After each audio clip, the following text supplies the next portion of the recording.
¿Qué tal? Soy Daniel Contreras Reyes, soy residente de cardiología de segundo año y te doy nuevamente la bienvenida, esta vez al episodio 2 de las cardiorevisiones, donde cerraremos el tema de insuficiencia cardíaca. Esta vez hablaremos de insuficiencia cardíaca con fracción de eyección preservada. Desde ya les doy las gracias por las visitas que hemos recibido en YouTube, transformándonos en uno de los videos más vistos del canal, y también las descargas que ha tenido el podcast en el canal en Spotify. Así que estamos muy contentos y esperamos seguir recibiendo más visitas, así que comparte nuestros videos y comenta, agrega comentarios, preguntas, para que haya más discusión en el canal de YouTube. Bueno, hablaremos esta vez de un tema bastante complejo, probablemente, y en constante investigación, dado que es donde tenemos menos tratamientos efectivos, que es la insuficiencia cardíaca con fracción de eyección preservada. Como introducción, diremos que esta enfermedad es la gran incógnita. Sabemos que genera pobre calidad de vida, alta carga sintomática, gran cantidad de hospitalizaciones y mortalidad. Y además la prevalencia sigue aumentando, dado que tenemos población cada vez más añosa, mientras seguimos buscando una terapia específica que esté avalada por la evidencia. Por lo demás, esta enfermedad es dentro de la insuficiencia cardíaca es poco reconocida y es no bien comprendida por todos los colegas. Tenemos además recomendaciones con evidencia bastante limitada y veremos cómo las guías 2021 nuevas se remiten solo probablemente a una página de texto donde hay dos recomendaciones. Nuevas evidencias respecto al ejercicio, la rehabilitación y algo de la farmacoterapia veremos en esta presentación, y diremos que cada vez se entienden algunas formas o etiologías más específicas en términos de mecanismo, como la amiloidosis ATTR. Entonces iniciaremos por la definición. Y en el capítulo anterior hablamos de la definición y clasificación de la insuficiencia cardíaca. Sabemos ya que es un síndrome clínico caracterizado por anomalías estructurales o funcionales que van a raíz de un aumento de la presión intracardíaca o disminución del gasto, ya sea en estrés o en reposo. Y este punto es muy importante en la insuficiencia cardíaca con fracción de eyección preservada. Los aumentos de presión intracardíaca o disminución del gasto en estrés o reposo, que recalcaremos. Sabemos la nomenclatura de insuficiencia cardíaca con fracción de eyección preservada a partir de las fracciones que son mayores o iguales a 50. Y de acuerdo a las guías europeas 2021, además de los criterios ya vistos, requerimos la evidencia de una enfermedad estructural y o funcional compatible con disfunción diastólica, aumento de las presiones de llenado y o aumentos de los péptidos natriuréticos. Previamente a estas definiciones de insuficiencia cardíaca con fracción de eyección preservada, hablábamos muchas veces de solamente la falla cardíaca diastólica, y vemos cómo en las publicaciones que se pueden indexar o buscar en PubMed, vemos cómo se ha utilizado este término y cómo progresivamente ha ido aumentando el uso de insuficiencia cardíaca con fracción de eyección preservada. Hablemos de la epidemiología, y ya vimos en la presentación anterior que la insuficiencia cardíaca es una enfermedad altamente prevalente. Estamos siendo invadidos por los pacientes con insuficiencia cardíaca. Y como vimos en la vez anterior, hasta un 40-50% de esa insuficiencia cardíaca es insuficiencia cardíaca con fracción de eyección preservada.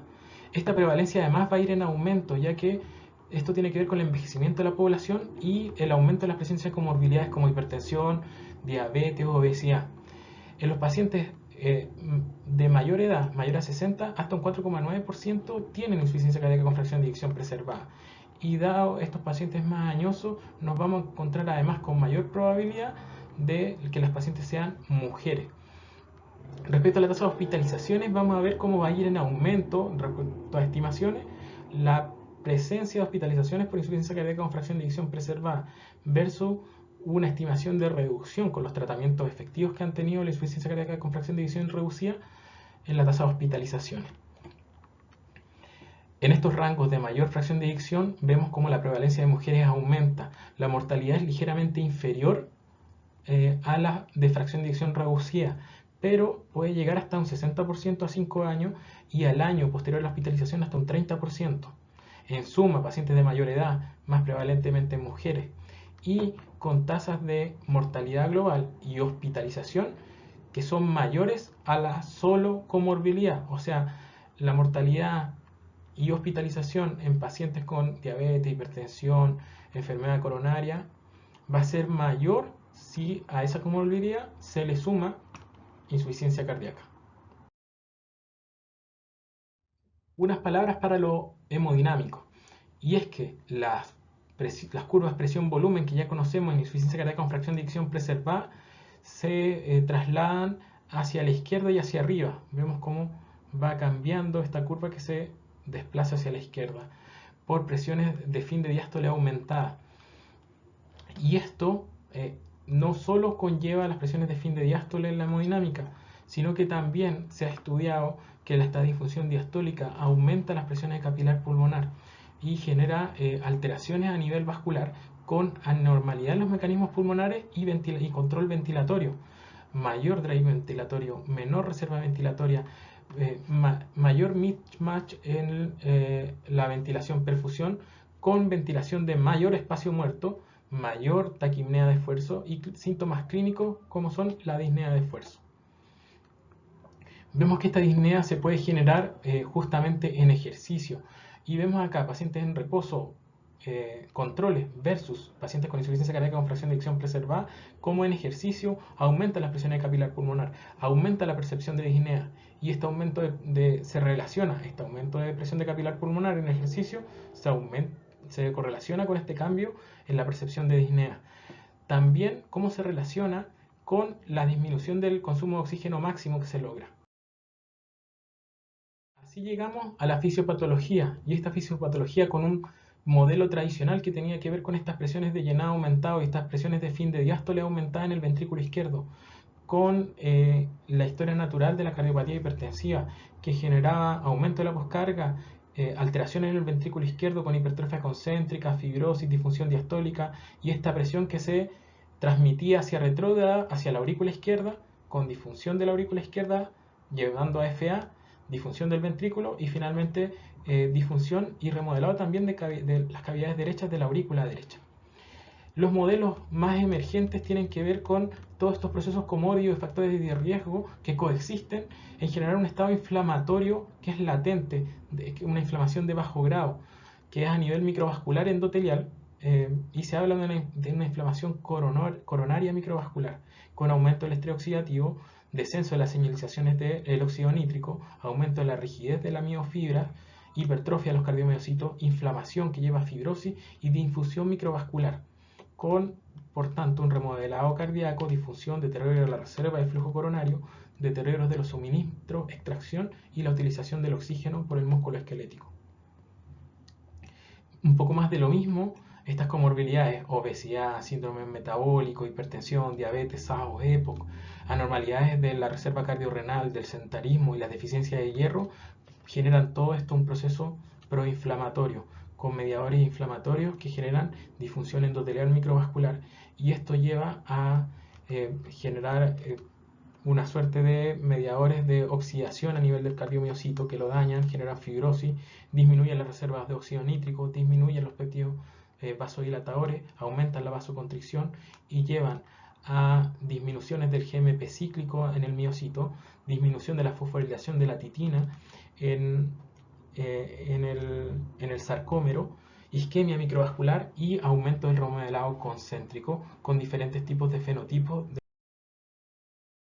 Miramos dirigidamente ahora la obesidad y su relación con la inflamación microvascular, así como también con la obesidad y diabetes, vemos cómo en los pacientes obesos el aumento de los niveles de leptina, de la activación del eje renina-angiotensina-aldosterona, menores niveles de péptidos natriuréticos llevan a expansión del volumen extracelular, a fibrosis cardíaca, renal y vascular, y por tanto es un círculo vicioso que lleva a aumento de presiones de llenado, disfunción ventricular derecha y disfunción diastólica. Por tanto, siempre es importante el mensaje de reducción de peso y ejercicio, la insuficiencia cardíaca con fracción de eyección preservada con fenotipo de obesidad. Y acá, como esta generación de tejido adiposo aumenta la inflamación de bajo grado, que incrementa la producción de miofibroblastos mediante distintos mediadores, y estos miofibroblastos generan mayor fibrosis, disminución de la fosforilación de la titina a nivel del sarcómero e hipertrofia miocárdica. Y es tan importante este tejido adiposo que acá puse una publicación del impacto que tiene el mirar en el eco el tejido adiposo epicárdico. Cuando es mayor a 9 milímetros, que lo marcaron acá como positivo, vemos cómo aumentan las presiones de llenado, presiones capilar pulmonar, presiones media arteria pulmonar, en quien tiene mayor tejido adiposo epicárdico que quien no lo tiene. La historia natural de la insuficiencia cardíaca con fracción de eyección preservada va desde estadios que son oligosintomáticos a estadios intermedios, donde tenemos síntomas moderados y estados avanzados. Habitualmente el reconocimiento de estos pacientes lo hacemos en estado avanzado, donde tenemos pacientes altamente sintomáticos con disnea muchas veces inexplicable, pacientes con ya factores de riesgo cardiovascular, varias comorbilidades y péptidos natriuréticos muy elevados. La idea sería justamente encontrarlo en estas etapas tempranas, donde son poco sintomáticos, donde la fibrilación auricular es rara, donde pueden o no pueden haber patologías cardiovasculares comórbidas y donde podríamos tener incluso los péptidos natriuréticos dentro de valores más bien normales con leve remodelado concéntrico y disfunción diastólica probablemente tipo 1. Vemos como la sobrevida de esta enfermedad a lo largo de los años, vemos cuando vamos llegando más o menos a los 5 años, vemos como la sobrevida se mantiene más o menos en un 50%, y pese a todos los ensayos realizados, esta sobrevida no ha mejorado con las terapias actuales. Diagnóstico. En la presentación anterior dijimos que el diagnóstico de insuficiencia cardíaca era clínico y era un conjunto de síntomas y signos dado a partir de la disfunción miocárdica, la congestión pulmonar y la congestión venosa. Y dijimos que cuando estuviésemos frente a incertidumbre diagnóstica, ocuparíamos los criterios de Framingham, dado su alto valor predictivo negativo y su alta sensibilidad. Sin embargo, muchos de los pacientes con insuficiencia cardíaca con fracción de eyección preservada se presentan con disnea inexplicable. Frente a esto, la Sociedad Americana y el autor Reddy en el 2018 propusieron un nuevo sistema de puntuación, el H2FPEF, que es capaz de discriminar entre disnea de causa no cardíaca y disnea producto de insuficiencia cardíaca con fracción de eyección preservada. Este sistema de puntaje puntúa de acuerdo a el IMC, un IMC mayor a 30, la hipertensión cuando es con uso de 2 o más antihipertensivos, la fibrilación auricular, sea esta paroxística o sea una fibrilación auricular persistente, la hipertensión pulmonar, de forma indirecta evaluada mediante ecocardiograma con una presión sistólica arteria pulmonar mayor a 35, los pacientes de edad mayor a 60 años y la evidencia de presiones de fin de diástole aumentada con un EE' en el ecocardiograma mayor a 9. Esto nos genera un sistema de puntaje que nos va a dar la probabilidad de insuficiencia cardíaca con fracción de eyección preservada. Cuando tenemos de 6 a 9 puntos, tenemos más de 90% de probabilidad que se trate de una insuficiencia cardíaca con fracción de eyección preservada. Y entre puntajes de 2 a 5 nos encontramos en un rango de probabilidad intermedia donde deberemos realizar otras pruebas. La Sociedad Europea también hizo lo suyo y en el año 2019, al año siguiente, nos presentaron también un algoritmo SCORE para el manejo y para el diagnóstico de la insuficiencia cardíaca con fracción de eyección preservada. Y este algoritmo se llama HFA-PEF, que tiene, como vemos acá, 3 pasos. Paso 1, el P, que es el trabajo inicial o la evaluación pretest, donde evaluaremos síntomas y signos, comorbilidades, electrocardiograma, si contamos o no con una ecoscopía, un BNP de ingreso y un test de esfuerzo, un test de marcha 6 minutos, un test de ejercicio cardiovascular, que nos hablan de disnea, por ejemplo, en ejercicio. Un siguiente paso, que es el trabajo diagnóstico propiamente tal, donde acá evaluaremos el ecocardiograma formal y los niveles de péptidos natriuréticos. un paso de trabajo avanzado o paso 3, donde realizaremos los test funcionales en caso de incertidumbre diagnóstica respecto a la probabilidad de insuficiencia cardíaca con fracción de eyección preservada. Y finalmente un paso 4 de búsqueda etiológica. Acá vemos entonces, nos llega nuestro paciente con disnea, hay que descartar causas no cardíacas de disnea, ver si hay una evaluación compatible con insuficiencia cardíaca, de acuerdo a las guías europeas, como ya sabemos, electrocardiograma, BNP, radiografía, la clínica, el examen físico, y de acuerdo a estos resultados sugestivos o sugerentes de insuficiencia cardíaca, pasaremos al score, el HFA-PEF score. Podemos ocupar este o podemos ocupar también el score americano para evaluar si nos encontramos frente a una alta probabilidad de insuficiencia cardíaca con fracción de eyección preservada, una probabilidad intermedia o una probabilidad baja donde veremos descartar otras causas. En los pacientes con probabilidad intermedia pasaremos a los test de estrés diastólico no invasivo o invasivo, o sea, al test funcional. Y una vez confirmada, buscaremos en el paso 4 la etiología.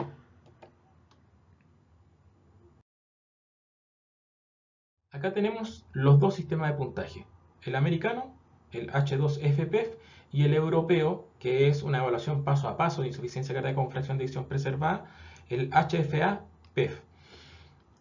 Y vemos que ambos scores enfrentados nos generan estas tres probabilidades diagnósticas, baja probabilidad, intermedia o alta, de acuerdo al puntaje obtenido. Si estos scores diagnósticos los aplicamos a pacientes con disnea inexplicable, vemos que la prevalencia de insuficiencia cardíaca con fracción de eyección preservada cambia de acuerdo al puntaje utilizado, y probablemente el más específico para catalogar con alta probabilidad sea el europeo, el HFA-PEF. Y vemos que un gran porcentaje de pacientes va a quedar dentro de la zona de insuficiencia cardíaca con fracción de eyección preservada no excluible o de probabilidad intermedia, donde requeriremos otros test diagnósticos o otras pruebas complementarias. La concordancia es similar entre el europeo y el americano, con mayor nivel de concordancia en el europeo. Vemos que los criterios que ocupábamos en las guías 2016 probablemente nos dejaban un gran porcentaje de pacientes no excluibles como disnea inexplicable de causa no cardíaca. Vemos ahora en detalle el score europeo. Y este paso 2, que va a evaluar estructura, va a ser en base a la evaluación ecocardiográfica y la evaluación de biomarcadores tanto en ritmo sinusal como en FA.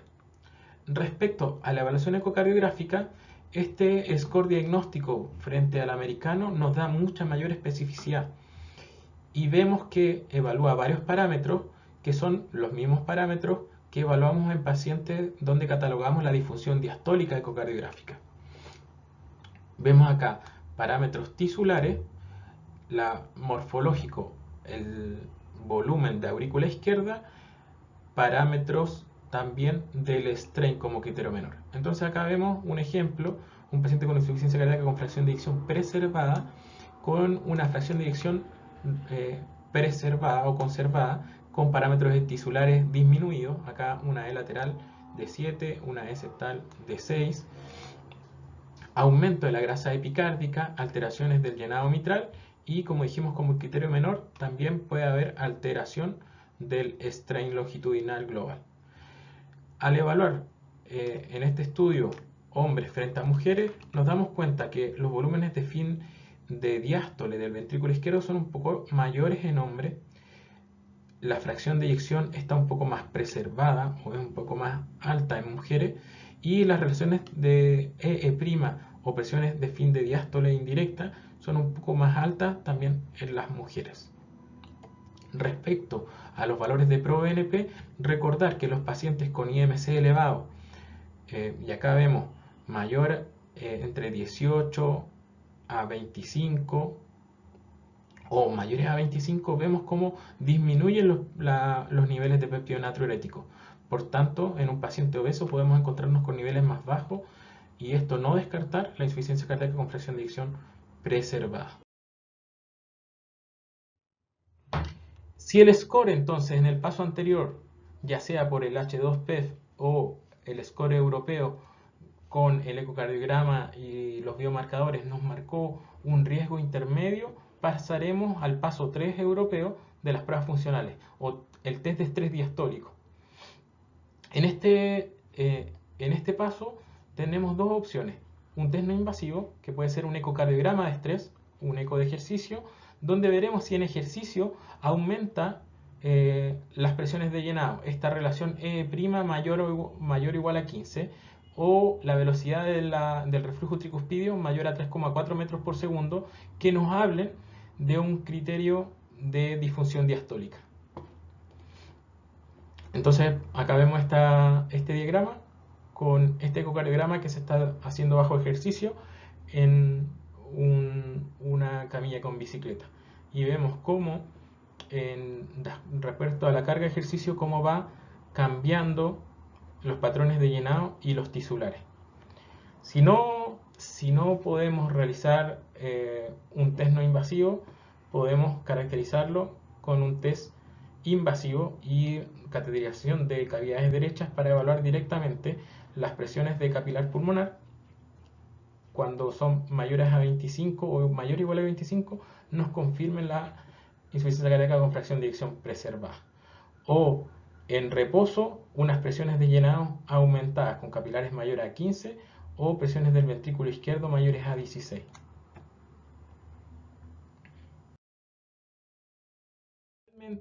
Una vez que hemos confirmado el diagnóstico de insuficiencia cardíaca con fracción de eyección preservada, investigaremos la etiología. ¿Y por qué? Porque tenemos patologías que de forma secundaria generan insuficiencia cardíaca con fracción de eyección preservada, ya sean valvulares, ya sean patologías pericárdicas.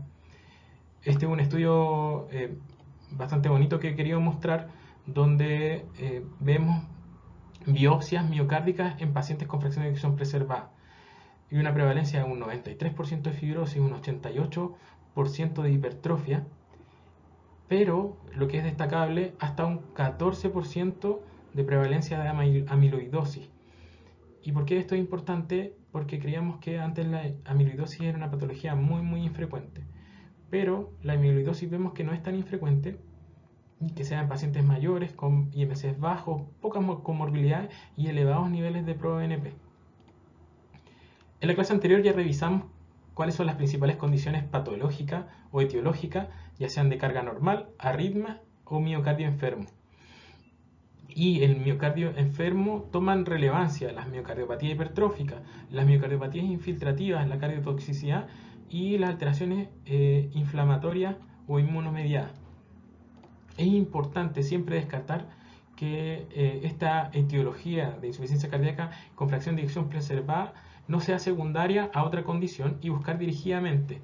Ya dijimos, las miocardiopatías infiltrantes, especialmente la amiloidosis ATTR, la hipertrófica, la patología valvular predominante, la pericarditis constrictiva y las cardiopatías por radiación, que van a tener un manejo específico de acuerdo a la causa y no solo la insuficiencia cardíaca con fracción de eyección primaria, que es donde nos mareamos un poco porque no sabemos qué tratamiento tiene evidencia para mantener.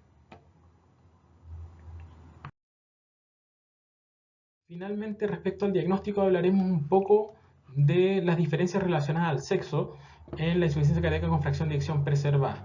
Y acá una publicación donde nos enuncia que las características basales nos encontramos con que las mujeres en general son mujeres mayores y es más común la hipertensión y la obesidad en este grupo, versus la comorbilidad como la fibrilación auricular, la enfermedad coronaria, el stroke y la diabetes, que son más comunes en hombres. Como características clínicas sabemos que los pacientes con fracción de eyección preservada, las mujeres tienen menor calidad de vida reportada y más evidencia de congestión, versus los hombres que tienen una fracción de eyección que generalmente es más baja que el de las mujeres y niveles de ProBNP más altos. Respecto al tratamiento, es más común el uso de diuréticos y bloqueadores de canales de calcio en las mujeres y es más común el uso de otras drogas y dispositivos en los hombres. Otras diferencias anexada al sexo, es que en las mujeres tenemos menor extracción periférica de oxígeno en ejercicio, menor reserva sistólica de tanto del ventrículo derecho como del ventrículo izquierdo y una peor reserva diastólica mediada por la respuesta de los cambios de presión de capilar pulmonar con respecto al consumo de oxígeno en ejercicio.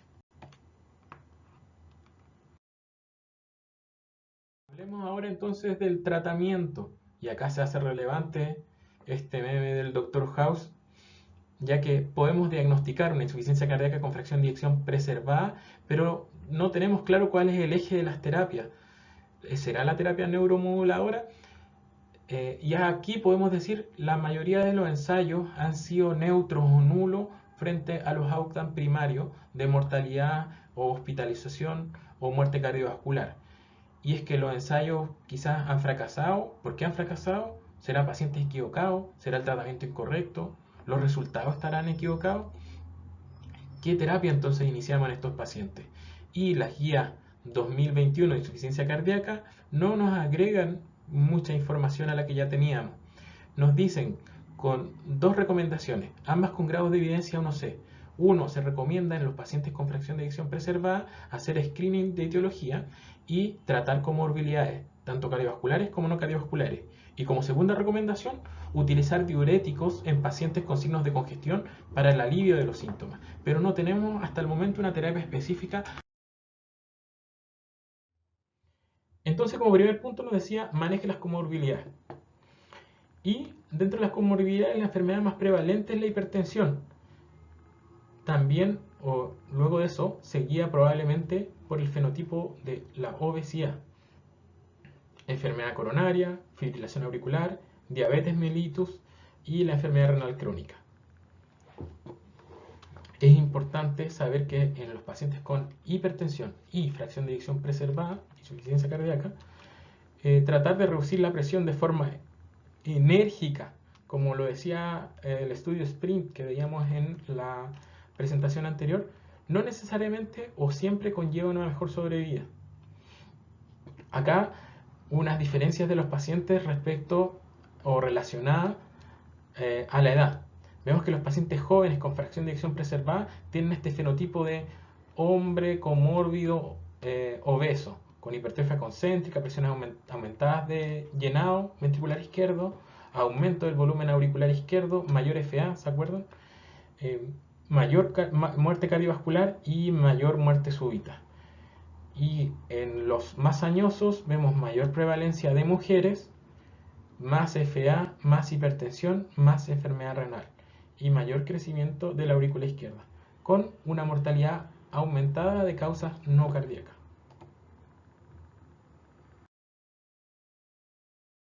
Revisemos entonces el tratamiento no farmacológico.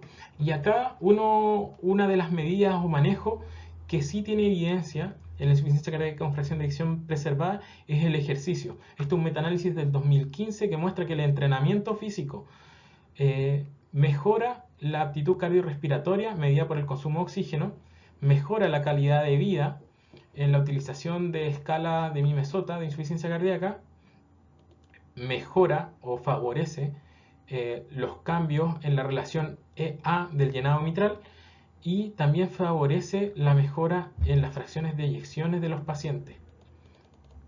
Por tanto, en este metaanálisis que se incluyeron varios ensayos clínicos, nos dice cómo el ejercicio es probablemente una de las medidas más efectivas para el tratamiento de los pacientes con insuficiencia cardíaca con fracción de eyección preservada.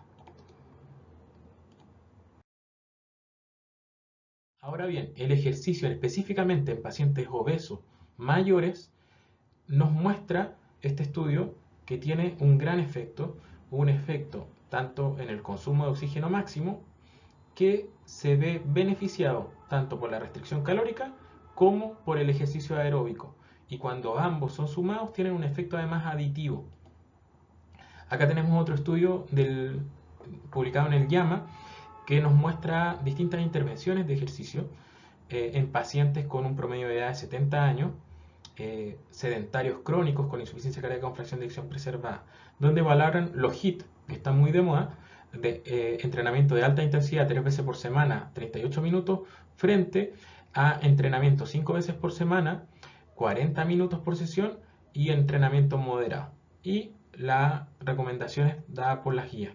Y vemos cómo las desviaciones estándar del consumo de oxígeno máximo a las 3 semanas fue mayor en el grupo de entrenamiento continuo moderado 5 veces por semana al menos 40 minutos. Seguido por los HIIT, y las guías no hicieron gran cambio. Finalmente, para cerrar el tema del ejercicio, la intervención en pacientes mayores con insuficiencia cardíaca descompensada, vemos que logra un mejor efecto el ejercicio y la rehabilitación en los pacientes con fracción de eyección preservada, incluso mayor que lo que se ve en los pacientes con fracción de eyección reducida. Y vemos acá los efectos sobre la caminata a los 6 minutos, los efectos sobre calidad de vida, sobre la mortalidad por todas las causas, la rehospitalización y rehospitalización por todas las causas, donde el efecto se ve que es mayor en los pacientes con fracción de eyección preservada.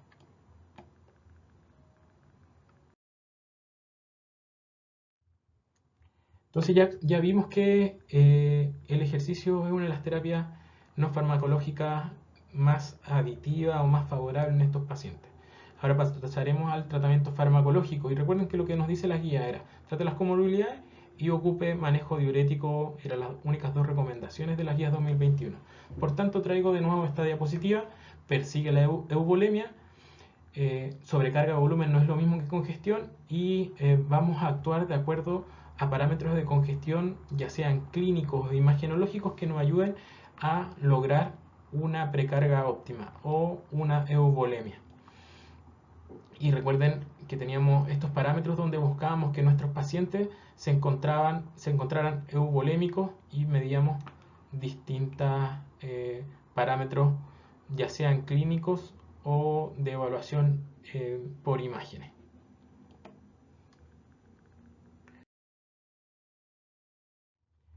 Revisemos ahora, a lo largo de los años, la base de evidencia de lo que se ha probado en insuficiencia cardíaca como tratamiento farmacológico para modificar los outcomes primarios.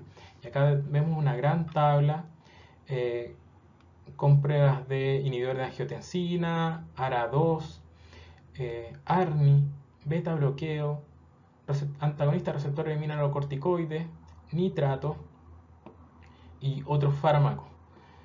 Todos los estudios con un resultado nulo o neutro, excepto Champion, que tuvo cambio significativo en el outcome primario, y algún cambio que podamos ver que vamos a revisar en detalle en el TopCat. Acá tenemos justamente esta evidencia nuevamente. Tenemos IECA y ARA2, donde vemos como los outcomes son más bien neutros. Los outcomes primarios, ninguno, o sea, todos pasan por el 1. El TopCat, que es el más conocido, el que nos vamos a tener un poco más, que es el realizado con espironolactona. El Paragon, realizado por el ARNI, donde vemos que casi íbamos a tener un cambio. El Champion, que es el seguimiento de las presiones de capilar pulmonar con un dispositivo. Espironolactona, nitratos, y el único que vemos que tiene algún efecto sobre el consumo de oxígeno, y acá sobre el test de caminata de 6 minutos, vemos cómo son Secret, ejercicio y dieta, o sea, el ejercicio del que ya hablamos. Por tanto, el esquema de los 4 fantásticos no se valida probablemente en insuficiencia cardíaca con fracción de eyección preservada, y vamos a tener que revisar de forma detallada qué tratamiento podríamos dejar de estos.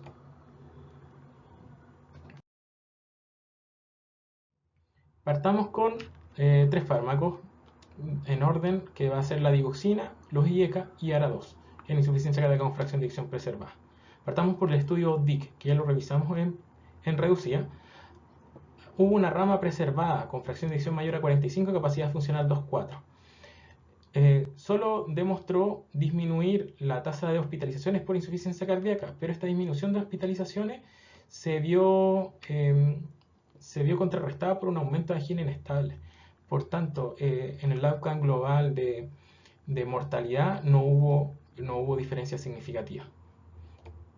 Respecto al ARA2, y que este lo marcamos acá con verde, lo destacamos, el Charm Preserve, que reclutó, o sea, que tuvo 3.023 pacientes, capacidad funcional 2.4, fracción de eyección mayor o igual a 40, que podríamos acá encontrar o obtener un beneficio en respecto a las hospitalizaciones. PEP-CHF, 850 pacientes, añosos con FEBI mayor a 40. Fue nulo y ven como las curvas prácticamente van paralelas. Y el E-Preserve con Irbesartan también, vemos como las curvas van bien prácticamente juntas junto a placebo. Entonces, de estos tres con el que nos vamos a quedar, que podría tener algún rol el Candesartan respecto a la tasa de hospitalizaciones, algún beneficio que no es estadísticamente significativo. Pasemos al estudio probablemente más importante previo a la llegada de los inhibidores de SGLT2, al estudio TOPCAT o Señor Gato en español, que se hizo con espironolactona versus placebo. Este fue un estudio con 3.445 pacientes, fracción de eyección mayor o igual a 45, con un seguimiento de 3,3 años. Y se ocupó espironolactona de 15 a 45 miligramos día versus placebo. Este estudio mostró una reducción de un 17% de hospitalización. Por tanto, su beneficio podría ser para disminuir las hospitalizaciones, y además sabemos que la espironolactona es un fármaco que utilizamos en hipertensión refractaria.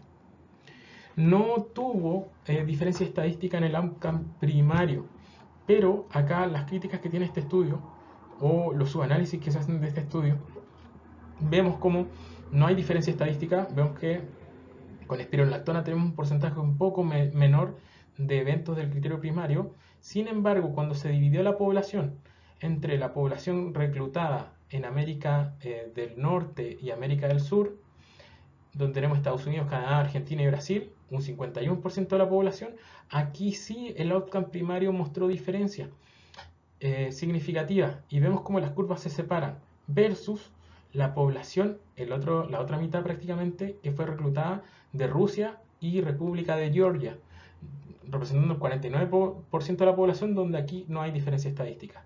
Probablemente aquí hay una subutilización del fármaco, utilizaron menos, un fenotipo muy distinto de pacientes. Por tanto, se dividieron ambos en su análisis, ambas poblaciones, y se vio que la espironolactona sí tendría un efecto respecto a la población americana.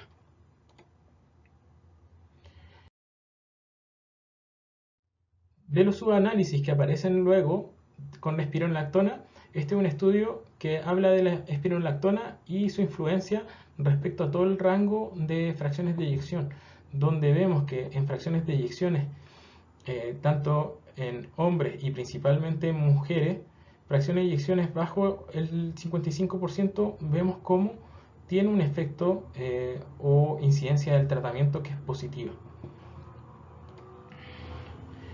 Esto también se vio en cambios respecto a placebo, en los cambios de la relación E' que disminuyen con espironolactona en el seguimiento, y también en el consumo de oxígeno máximo, que aumenta con espironolactona. Así que probablemente los fármacos de la era previa a los inhibidores de SGLT2, la espironolactona sería el fármaco que vamos a utilizar.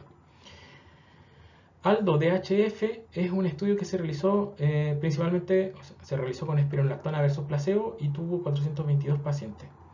Hubo mejoras de las medidas de disfunción diastólica, pero no hubo mejora en la capacidad de ejercicio o en la calidad de vida, y el outcome primario tampoco tuvo diferencia estadísticamente significativa. Revisemos entonces uno de los cuatro fantásticos, en los que probablemente teníamos mucha esperanza, y es los ARNI, en el sacubitril valsartán, estudio Paragon HF, publicado en el 2019, donde en el outcome primario no logró diferencia estadísticamente significativa. Mostró una disminución de un 13% de la tasa de hospitalización y muerte cardiovascular, pero esto no logró diferencia estadística significativa. En la hospitalización sí vimos una reducción en el análisis o sea, los outcomes secundarios. Y en el análisis de subgrupo, este estudio nos enuncia ya ciertas cosas que se van a ir estudiando, como es el beneficio en el subgrupo de las mujeres y el beneficio en las fracciones de eyecciones que están bajo o iguales a 57%, donde en el análisis de subgrupo nos muestra beneficio. Entonces, este estudio Paragon incluyó pacientes mayores de 50 años, sintomáticos, con fracción de eyección mayor o igual a 45, péptidos natriuréticos elevados y alteraciones en el ecocardiograma. Con un seguimiento de 35 meses, el outcome primario nos mostró modesta reducción de la muerte cardiovascular y el total de hospitalizaciones, que no alcanzó diferencia estadística significativa, 0,058 casi. Un outcome secundario que nos mostró mejora en la calidad de vida, mejora en la clase funcional, disminución de los eventos renales, pero sin efecto en la mortalidad, y un potencial beneficio en las mujeres, y en especial en los rangos de fracción y eyecciones más bajos dentro de estos preservados.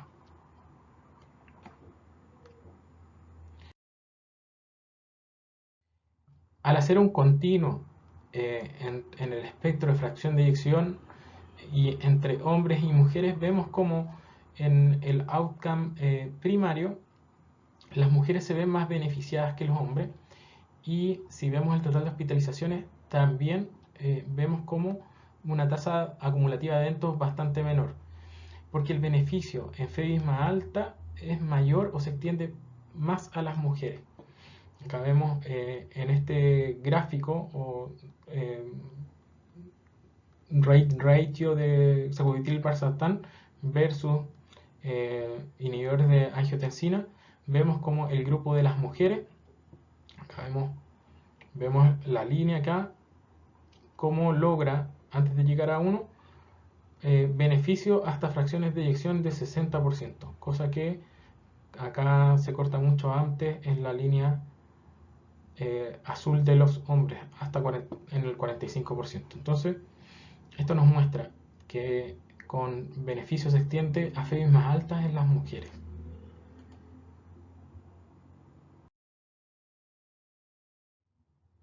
Por otro lado, otros análisis, esta es una publicación de septiembre de este año, nos muestra que hasta un 15% de los pacientes, quienes a menudo eran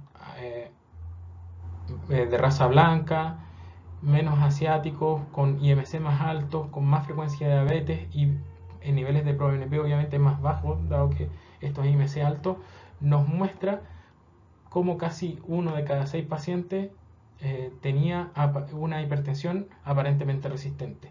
Y en esta hipertensión aparentemente resistente, el sacubitril/valsartán mostró un efecto favorable, o sea, tendió a disminuir esta resistencia aparentemente resistente respecto a solo el valsartán.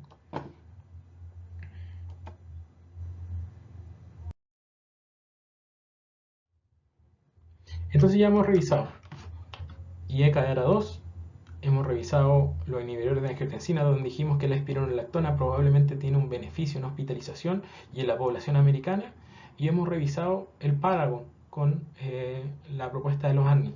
Pero ¿qué pasa con otro de los ejes de los 4 fantásticos, que son el beta bloqueo?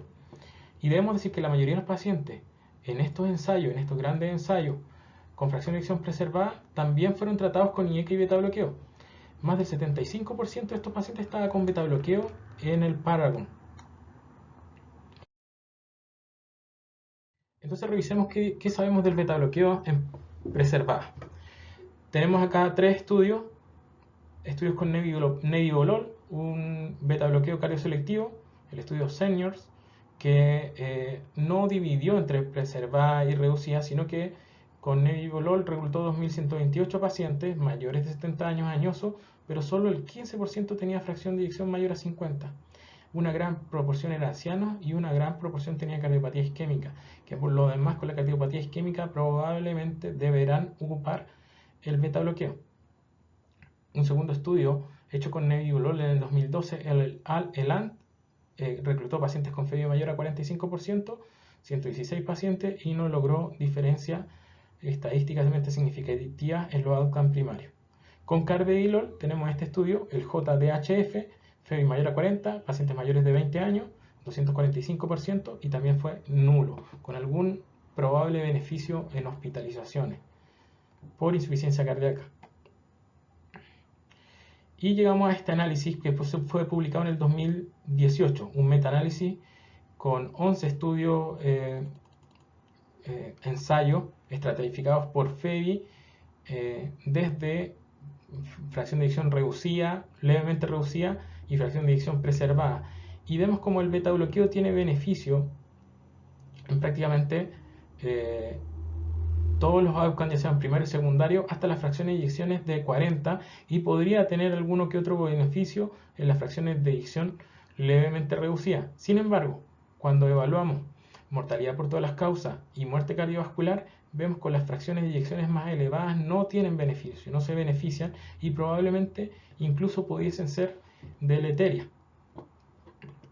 Acá vemos la división de mortalidad por todas las causas y muerte cardiovascular, y vemos como levemente reducida, vemos como las curvas de incidencia o de eventos acumulativos tiene beneficio. Sin embargo, mayor o igual a 50 de fracción de eyección, vemos como prácticamente las curvas van paralelas, e incluso las con beta bloqueo pueden tener algún efecto deleterio. De ahí vamos a ir tornando a ver que el uso de beta bloqueo tenga beneficio en ciertos fenotipos y en otros no. Y este es un estudio en curso que se presentó en el Congreso Europeo de Cardiología en pacientes con incompetencia cronotrópica. Aquí, al momento de suspender o hacer retiro del beta bloqueo en este grupo de pacientes, vemos cómo hubo un incremento sustancial del consumo de oxígeno máximo. Por tanto, el mensaje es: cuidado con los pacientes con incompetencia cronotrópica. Acá probablemente el beneficio sea retirar el beta bloqueo.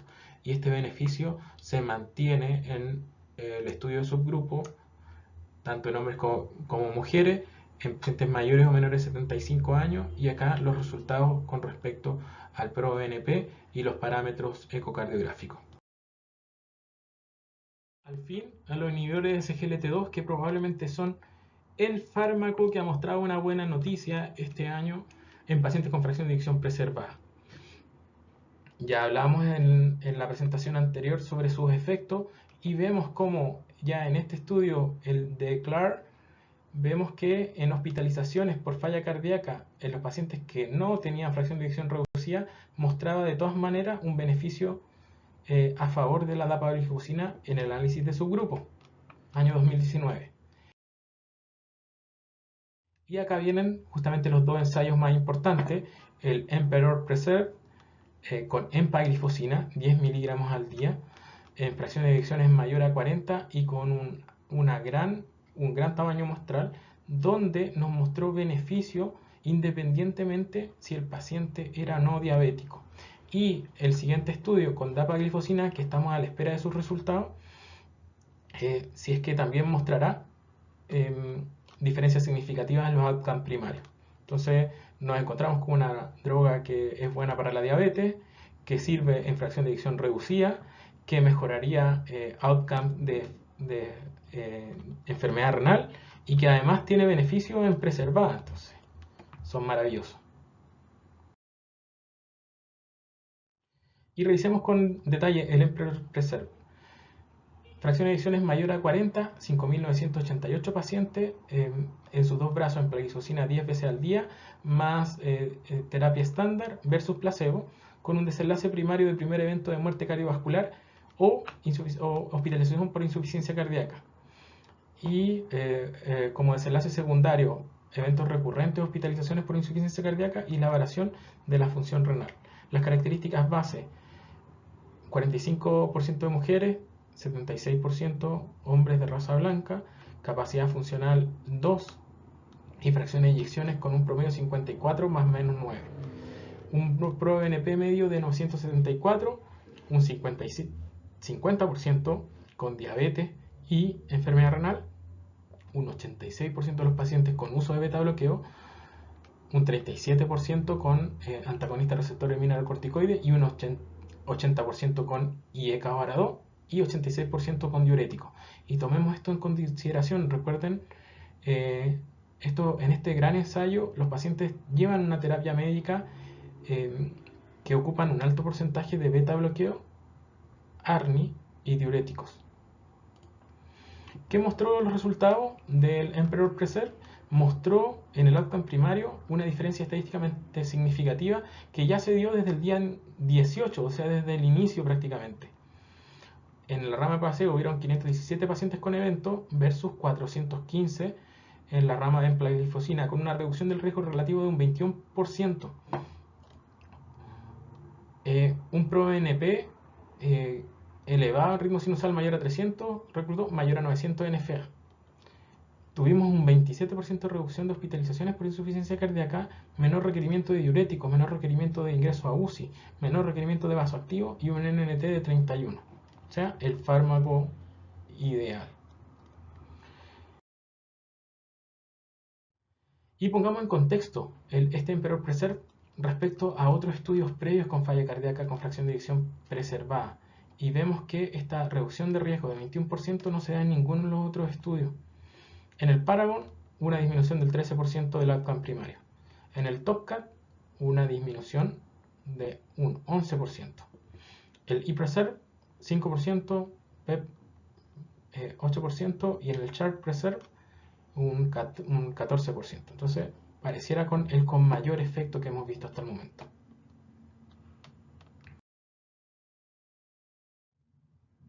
Finalmente, hablaremos de otros tratamientos y así como la carboximaltasa o el hierro carboximaltasa en insuficiencia cardíaca con fracción de eyección reducida tiene beneficio, veamos lo que pasa en insuficiencia cardíaca con fracción de eyección preservada.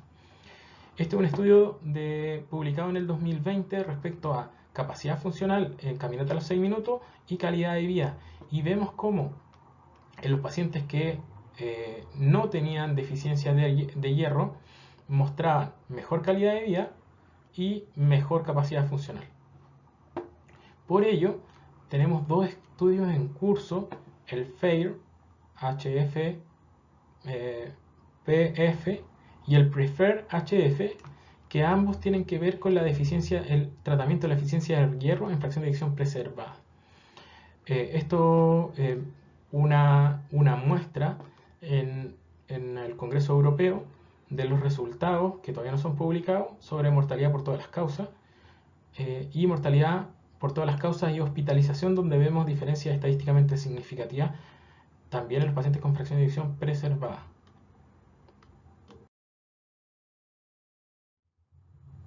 ¿Qué pasará con el Vericiguat que se ocupa en reducida? Acá una publicación de octubre del año pasado respecto a calidad de vida y el uso de Vericiguat en fracción de eyección preservada, tanto con 15 como con 10 miligramos versus placebo. Y debemos decir que no hubiera un cambio significativo en los scores o en las encuestas de calidad de vida. Entonces pareciera no nulo o no efectivo. Un estudio con Iloprost, el Ilo-Hope, Iloprost inhalado y el efecto hemodinámico. Estos son estudios doble ciego, aleatorizado con placebo, con un N pequeñito de pacientes, donde nos muestra que disminuyó las presiones de capilar pulmonar respecto al placebo. Pues así que pudiese ser un fármaco a futuro a continuar estudiando.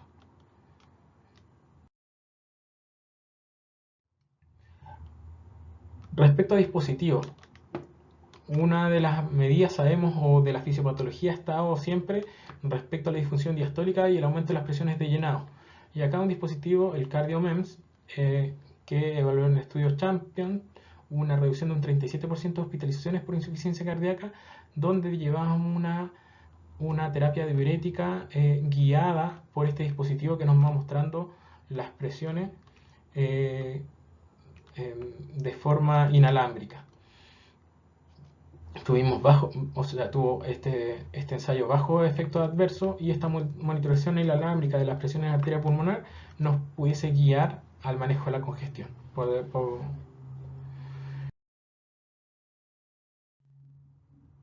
Seguimos disminuir la presión de cavidades. Y esto es el ensayo Reducer Lab HF, pacientes con fracción de eyección mayor a 40 con capacidad funcional 3 a 4, donde se ocupa una derivación interauricular para reducir las presiones de aurícula izquierda, una forma de descargar las presiones de aurícula izquierda. Y acá el Reducer Lab, que es un estudio pequeñito con 44 pacientes, nos mostró que lograba diferencia estadística en disminuciones estas presiones tanto en reposo como en ejercicio, y probablemente un beneficio en los outcomes primarios y en los ingresos hospitalarios. Por eso está en curso el Reduce Lab HF2, que es con un N mucho mayor de pacientes. Finalmente mencionaremos a la modulación de la contractilidad miocárdica con una suerte como especie de marcapaso que genera un impulso a nivel del septum con señales de baja intensidad que modulan las señales no excitadoras a nivel del tabique interventricular durante los periodos refractarios. De esta forma mejoran los periodos como activos de relajación del ventrículo izquierdo y que tendrían beneficios sobre caminata a los 6 minutos, sobre calidad de vida, sobre el consumo de oxígeno máximo y sobre capacidad funcional, y que están en estudio.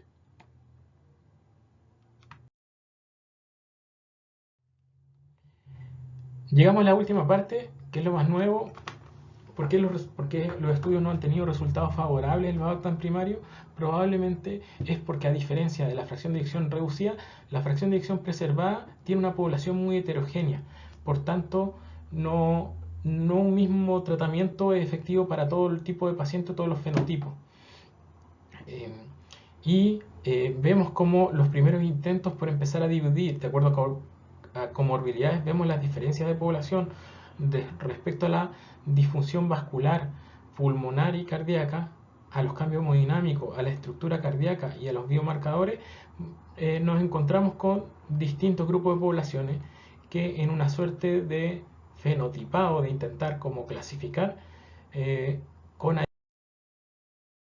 ayuda de la inteligencia artificial, se fueron generando distintos fenogrupos o fenotipos de tratamiento. Acá en Cohen, en año 2020, un primer intento donde nos genera 3 fenotipos de acuerdo a las poblaciones estudiadas en el TopCat. Un fenotipo 1 de pacientes con geometría cardíaca más bien normal, bajas presiones de llenado, bajos péptidos natriuréticos, baja tasa de evento, preferentemente el grupo enrolado en Georgia y Rusia. Un fenotipo 2 de pacientes más añosos, en especial mujeres, con mayores diámetros de aurícula izquierda, mayor prevalencia de FA, altos niveles de péptidos natriuréticos, alta tasa de activación inmunitaria y alto riesgo de los endpoints primarios. Y un tercer fenotipo, o fenotipo 3, que pacientes con diabéticos obesos con alta tasa de inflamación, metabolismo anormal, ya sea con disfunción renal o hepática, altos niveles de renina, en general más bajos niveles de proBNP, y que mostró una respuesta preferente al uso de espironolactona. Vemos cómo la sobrevida es distinta en los 3 grupos, con una probabilidad de sobrevida que es mayor en este fenogrupo o fenotipo 3. Acá vemos las características de estos 3 fenotipos. Vemos cómo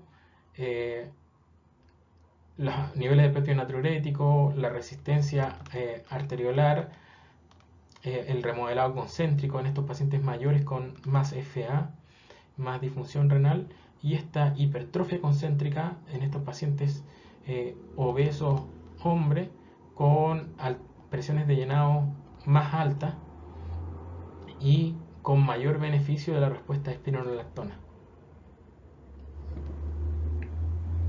Muerte por todas las causas. Vemos que el grupo con menor mortalidad, este grupo de Georgia, que probablemente los más oligosintomáticos, la probabilidad de sobrevida respecto a la admisión por falla cardíaca, el endpoint primario y la muerte y admisión por falla cardíaca.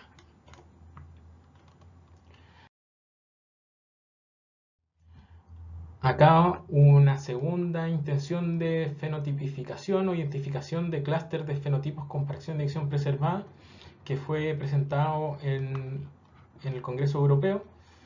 Acá tenemos 5 fenotipos: los pacientes jóvenes, hipertensos con FA, FA mayores, el fenotipo parecido al fenotipo 3, obesos diabéticos, y los con alteración cardiorrenal.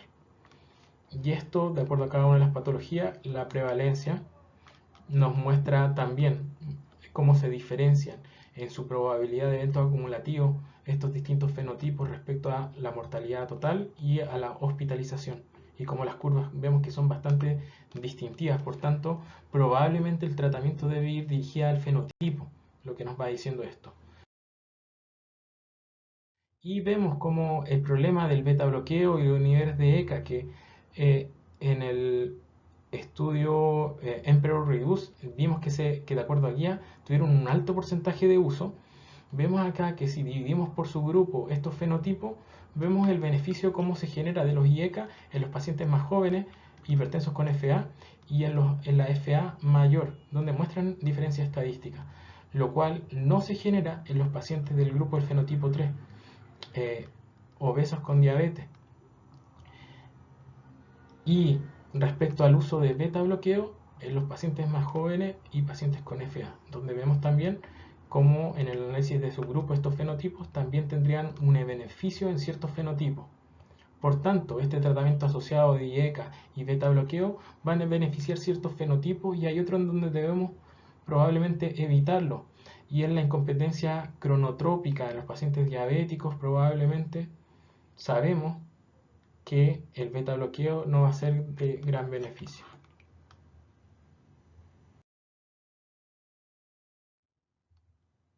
Aquí avanzamos en el futuro, avanzamos a que estos fenotipos sean estudiados y sean fenotipificados y evaluados de acuerdo a los factores de su fenotipo, a los factores de riesgo, se lleven a máquinas de Machine Learning o Deep Learning, y estos modelos nos generen modelos de riesgo, y además respecto a distintos biomarcadores, esta medicina de precisión también nos genere predictores de riesgo respecto a diferentes marcadores que podamos ver en inteligencia artificial.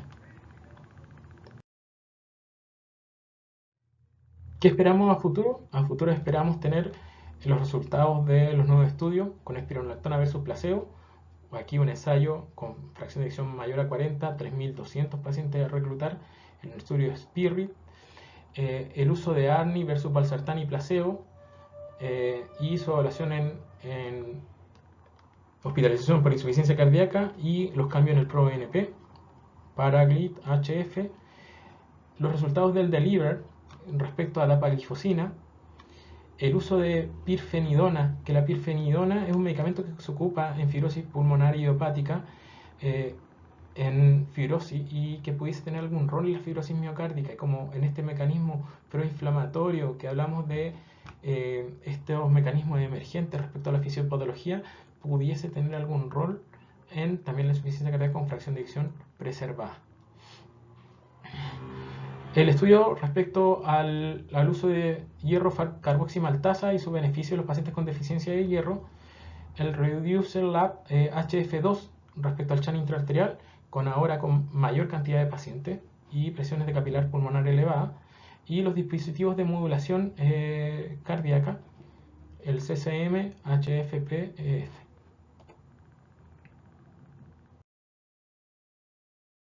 Finalmente, ¿qué mensajes queremos que se lleven para la casa? Ya vimos que la insuficiencia cardíaca con fracción de eyección preservada es una patología que es prevalente, es importante y a la vez es compleja.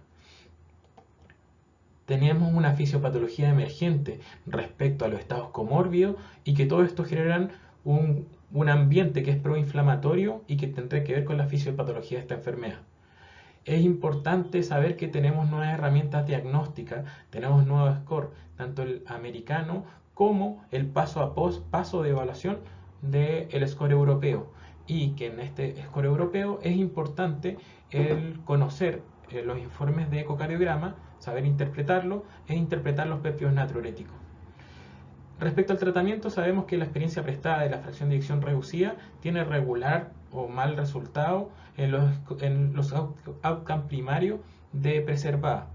Sin embargo, tenemos algunos tratamientos o terapias prometedoras respecto a lo que vamos a seguir estudiando con la espironolactona, respecto a lo muy prometedor de los inhibidores de SGLT2 y quizás más adelante veamos el efecto de los ARNI, que es importante que el tratamiento va a ir dirigido probablemente a fenotipos específicos, ya que la población es heterogénea y que sabemos ya que necesitamos clasificarla de acuerdo a ciertas características.